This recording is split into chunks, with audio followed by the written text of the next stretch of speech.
Kamusta sa inyo mga idol? Today ngayong araw, wala nga pala tayong pasok.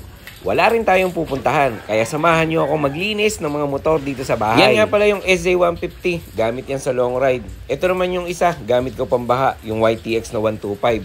Ito yung madalas kong ginagamit dati tuwing may baha at high tide dito sa amin. At dahil nga matagal na rin silang na-stock at hindi ko nagagamit, bigyan ko muna sila ng paligo kasi mainit na rin naman ang panahon. Siyempre para mapreskohan din. Tapos sunod na natin itong madalas natin ginagamit ngayon araw-araw. Ito ang ating Yamaha Mio Gravis 125. Ito yung lagi kong gamit lalo na pagkasama natin si Commander sa mga event na pinupuntahan namin. At dahil nga wala naman kaming lakad today, binigyan ko na rin siya ng paligo.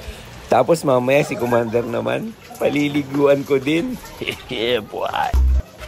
At dito ngayon natapos na nating linisin yan tatlong motor na yan. Patutuyuin na lang natin yan. Siyempre kailangan natin gamitan ng basahan. At dito naman napunasan na natin yan ng tuyong basahan. Kaya alam nyo na kung anong susunod. Pupunasan naman natin yan ng pamproteksyon sa ating mga fairing. So ito ang gagamitin natin, ang Ride and Shine Protect Wax. Paano nga ba gamitin? Maglagay lang tayo ng konti dito sa ating sponge. At dito ay pinunas ko muna siya doon sa black part ng fairings ng aking motor. Dahil yan yung unang namumuting parte ng mga motor natin. So pinahid lang natin yan dyan. Siyempre susunod na rin natin doon sa kulay red na part yan. Yung motor nga pala natin, ito ay matte color. So pwede siya sa matte color, pwede rin siya sa mga glossy. Ulitin nyo lang yan sa lahat ng parte ng motor nyo na gusto nyo pakintabin. I'm sure buong motor nyo gusto nyo pakintabin kahit na yung parte niya sa may ilalim. Nakita nyo na kagad yung pagkakaiba mula kanina nung hindi pa natin siya nalalagyan.